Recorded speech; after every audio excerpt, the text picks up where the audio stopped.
Puji nama Tuhan, saudara. Kalau saat ini kita masih diberi kesempatan untuk kembali lagi beribadah.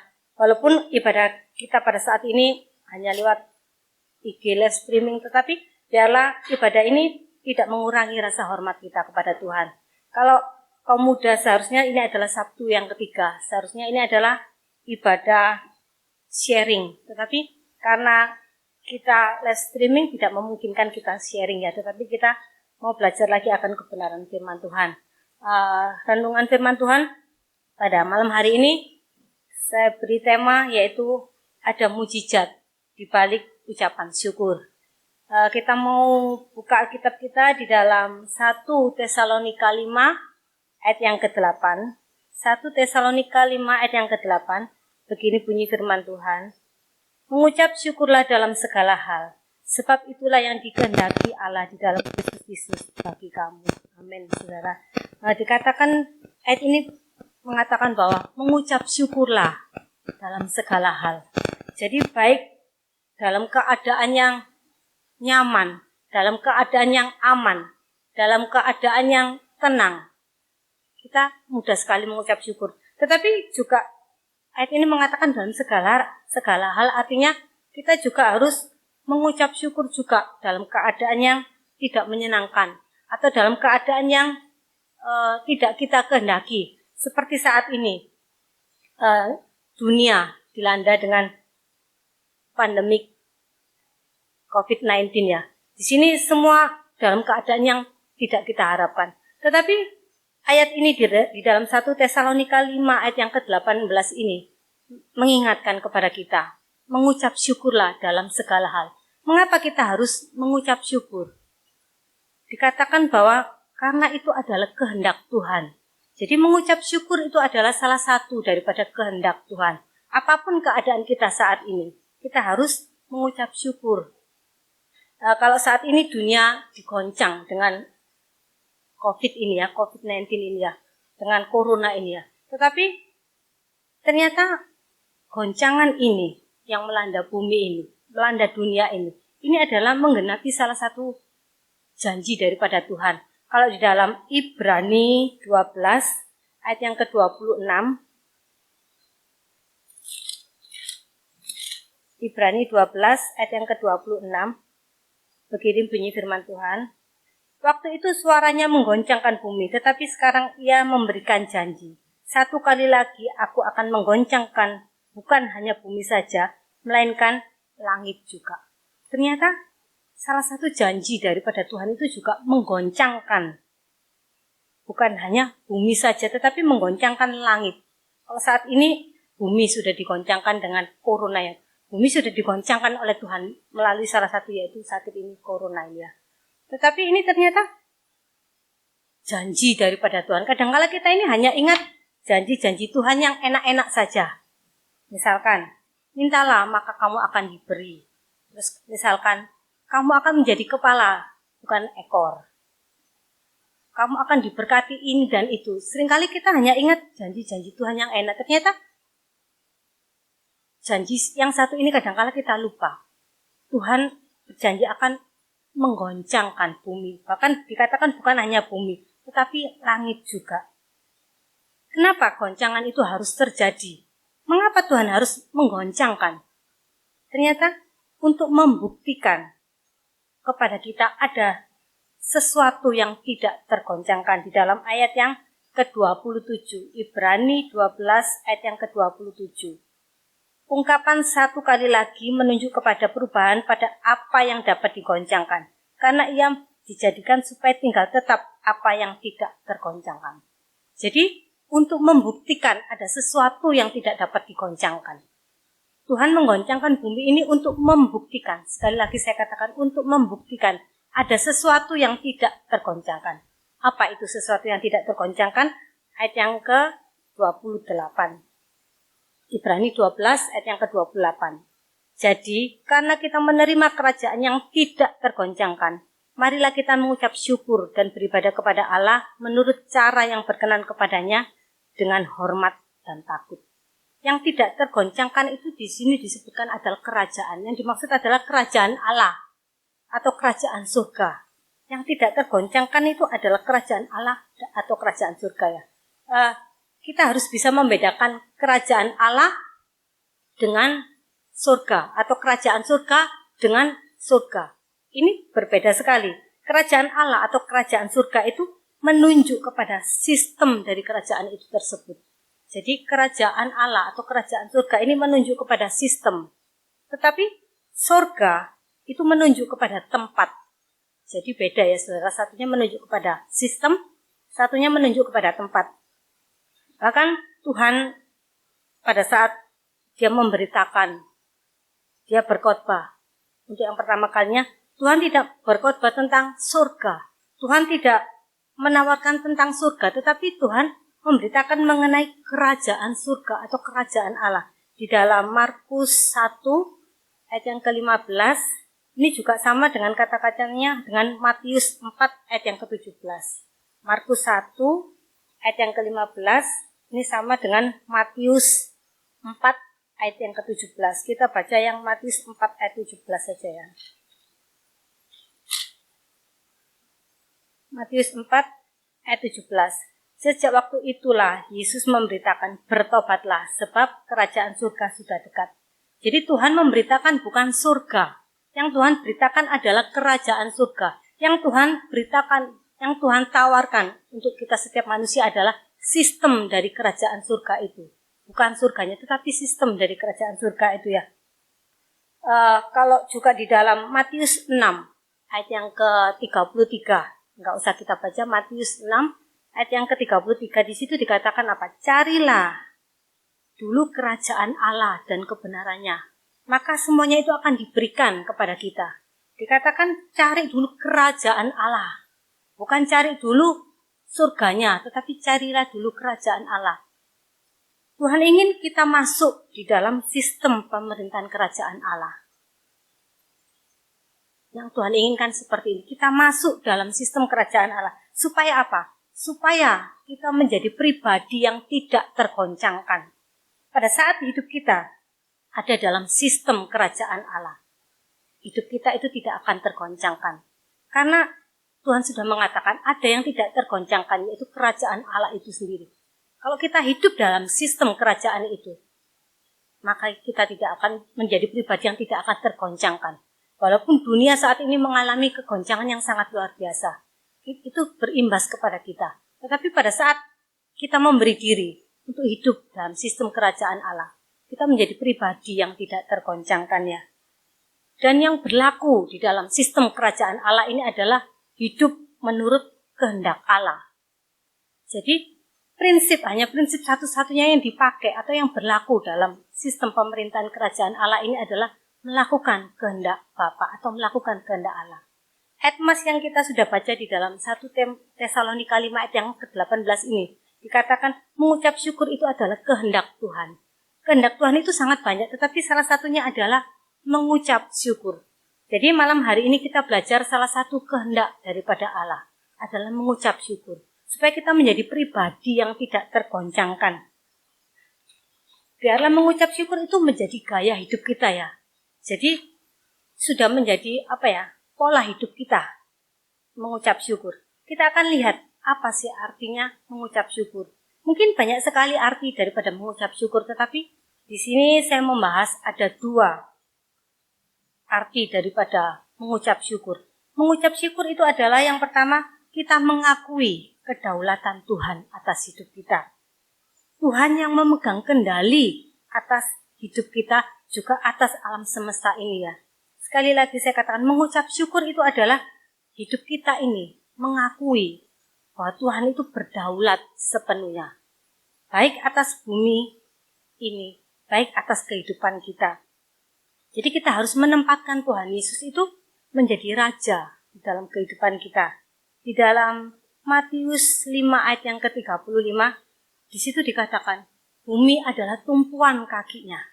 Betapa berkuasanya Tuhan atas bumi ini. Langit dan bumi ini ada di dalam tangan Tuhan. Bahkan dikatakan bumi hanya tumpuan kakinya. Betapa dahsyatnya kuasa Tuhan, betapa berdaulatnya Tuhan atas alam semesta ini. Bahkan di dalam Markus 4 ayat yang ke-39 sampai 41. Di situ kejadian daripada murid-murid Tuhan Yesus pada waktu naik perahu. Di situ perikopnya mengatakan bahwa angin ribut diredakan. Tuhan meredakan angin ribut ya. Tuhan menghardik angin ribut itu. Tuhan berkuasa atas angin itu. Sehingga murid-murid daripada Tuhan Yesus itu mengatakan, siapakah dia sehingga angin dan laut itu takluk kepada dia. Ini menunjukkan bahwa begitu berdaulatnya Tuhan itu atas semesta ini, ya, atas alam semesta ini. Betapa berkuasanya Tuhan. Semuanya itu ada di dalam kendali daripada Tuhan.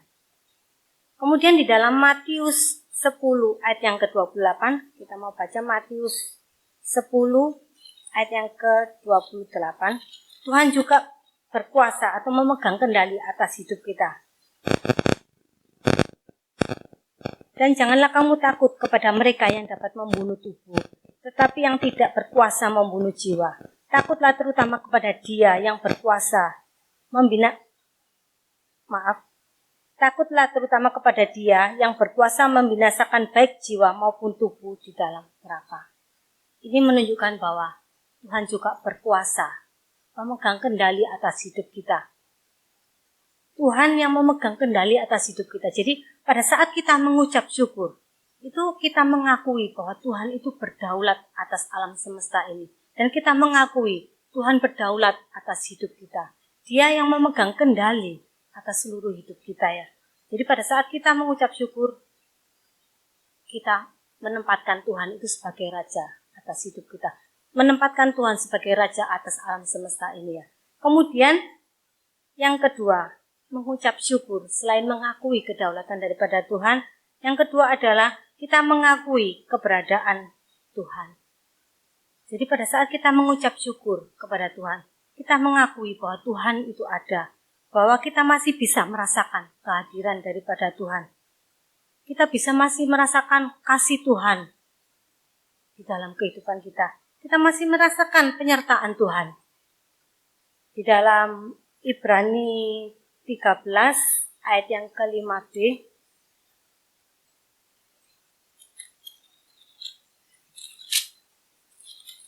Ibrani 13 ayat yang ke-5b. Aku sekali-kali tidak akan membiarkan engkau, dan aku sekali-kali tidak akan meninggalkan engkau. Ini janji daripada Tuhan. Dia tidak akan pernah meninggalkan kita. Bahkan Dia tidak pernah melupakan kita. Dia tidak membiarkan kita dan Dia tidak meninggalkan kita. Dia tidak pernah melupakan kita. Dia selalu beserta atas hidup kita. Juga di dalam Ulangan 31 ayat yang ke-6b, Ulangan 31 ayat yang ke-6b, ini juga sama. Bahwa Tuhan mengatakan, aku sekali-kali tidak membiarkan engkau. Aku sekali-kali tidak meninggalkan engkau. Pada saat kita mengucap syukur, kita mengakui bahwa Tuhan itu selalu beserta kita. Bahwa Tuhan selalu ada di dalam hati kita. Bahwa Tuhan selalu hadir di dalam kehidupan kita ya. Kalau kita mengucap syukur itu bukan berarti meniadakan fakta. Kalau saat ini kita ada corona ya, ada virus yang namanya virus corona ini. Bukan berarti kita, oh Tuhan aku mengucap syukur karena ada virus corona. Bukan seperti itu maksudnya ya saudara. Tetapi kita mengucap syukur Tuhan walaupun di tengah-tengah kondisi seperti ini ada virus corona.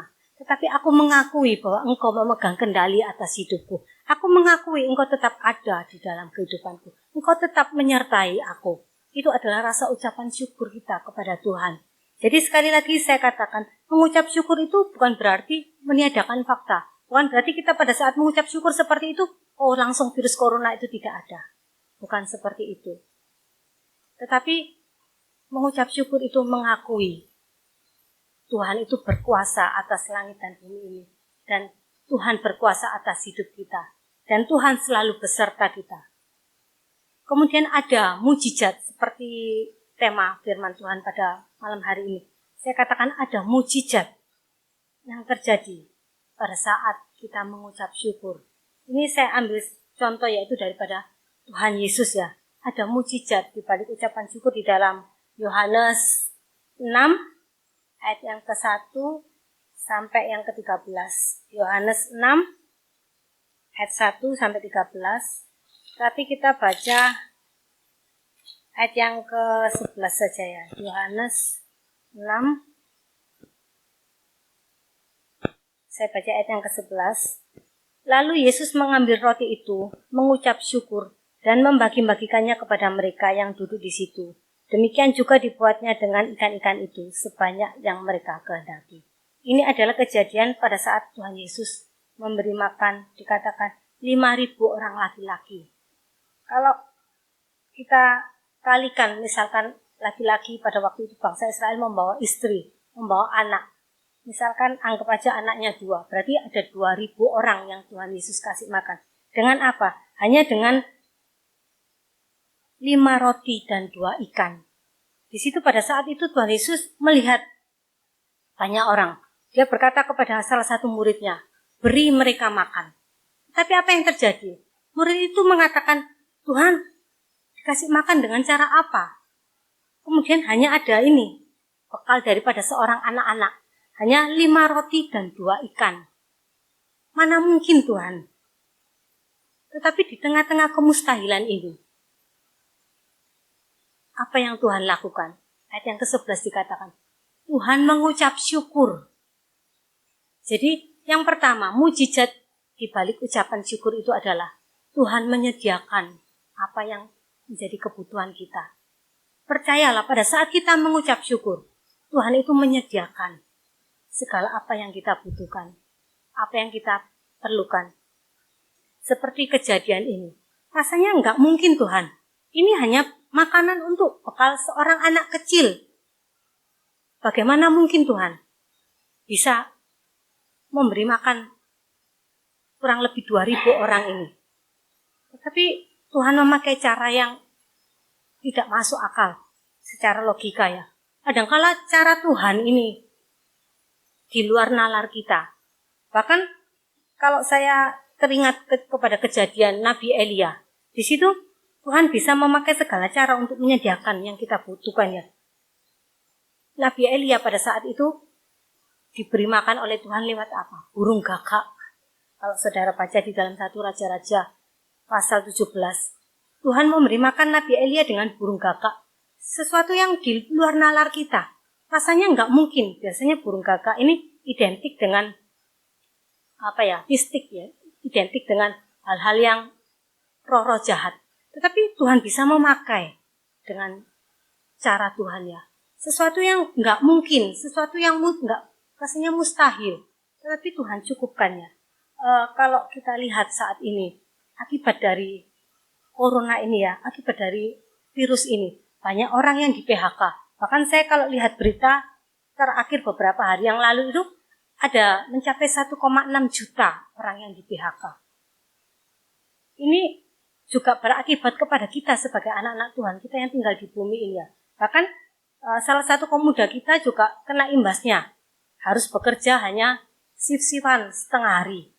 Dengan gaji yang seharusnya biasanya dia terima 100%, dia menerima gaji hanya 50%. Bahkan juga salah satu jemaat kita yang seminggu seharusnya bekerja 6 hari. Dia harus bekerja hanya 3 hari. Dengan gaji mau nggak mau dipotong separuh. Tetapi firman Tuhan ini menguatkan kita.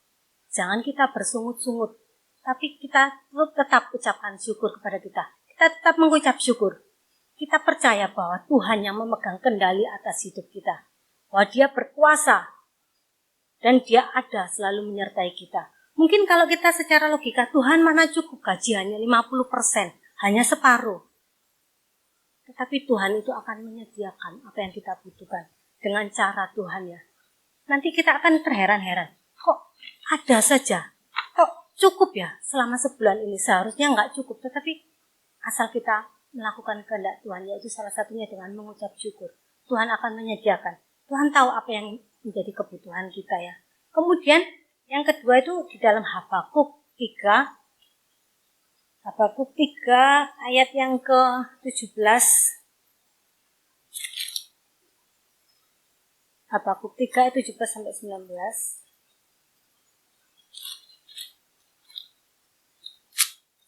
Bentar.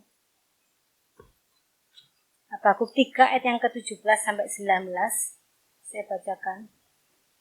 Sekalipun pohon ara tidak berbunga, pohon anggur tidak berbuah, hasil pohon zaitun mengecewakan. Sekalipun ladang-ladang tidak menghasilkan bahan makanan, kambing domba terhalau dari kurungan, dan tidak ada lagi lembu sapi dalam kandang.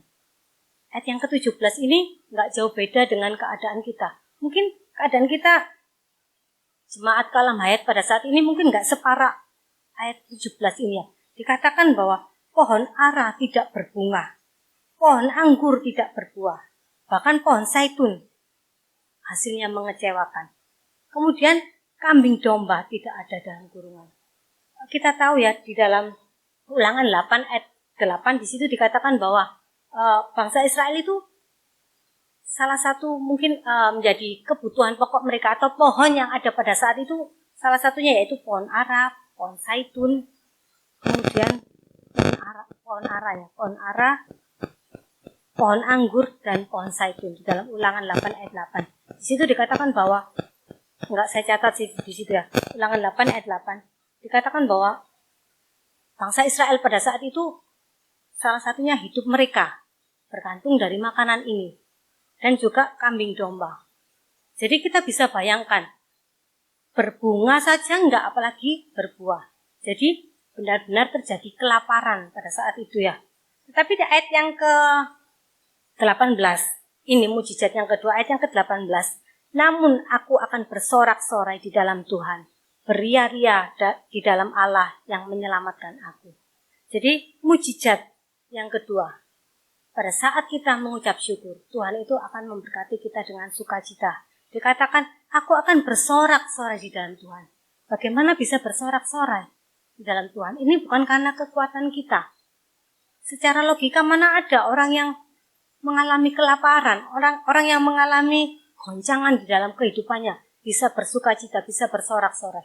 Ini adalah berkat yang Tuhan berikan kepada kita. Ini adalah mujizat yang Tuhan berikan di dalam kehidupan kita. Dikatakan, dan aku akan bergembira. Bahkan di dalam ayat terjemahan lain dikatakan, aku akan bersukaria karena Tuhan. Dan aku akan bergembira karena Tuhan. Ini sukacita bukan sukacita yang diberikan oleh dunia, tetapi sukacita yang diberikan oleh Tuhan. Inilah mujizat yang kedua, di balik ucapan syukur. Kemudian yang ketiga di dalam ayat yang ke-19. Saya bacakan Habakuk 3 ayat yang ke-19. Allah Tuhanku itu kekuatanku. Ia membuat kakiku seperti kaki rusa. Ia membiarkan aku berjejak di bukit-bukitmu. Yang ketiga adalah Tuhan itu memberi kita kekuatan. Tuhan itu adalah sumber kekuatan kita. Dikatakan Tuhanlah kekuatanku. Dikatakan ia membuat kakiku seperti kaki rusa. Kenapa kok enggak seperti kaki harimau, kaki kuda atau binatang yang lain? Saudara, Tuhan di dalam Alkitab itu setiap apa yang ditulis dalam Alkitab itu bukan kebetulan atau bukan asal-asalan, asal comot binatang rusa yang ditaruh. Tetapi tidak ada maksud. Kita akan lihat kenapa kok rusa dikatakan kaki rusa, seperti kaki rusa.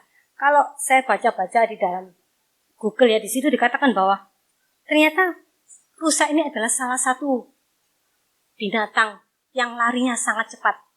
Kalau nggak salah dia urutan kedua. Dia lari sangat cepat. Dikatakan kecepatan lari rusa itu sampai mencapai 96 km per jam. Dan dikatakan pada saat ada pemangsa datang, rusa ini bisa lari siksak.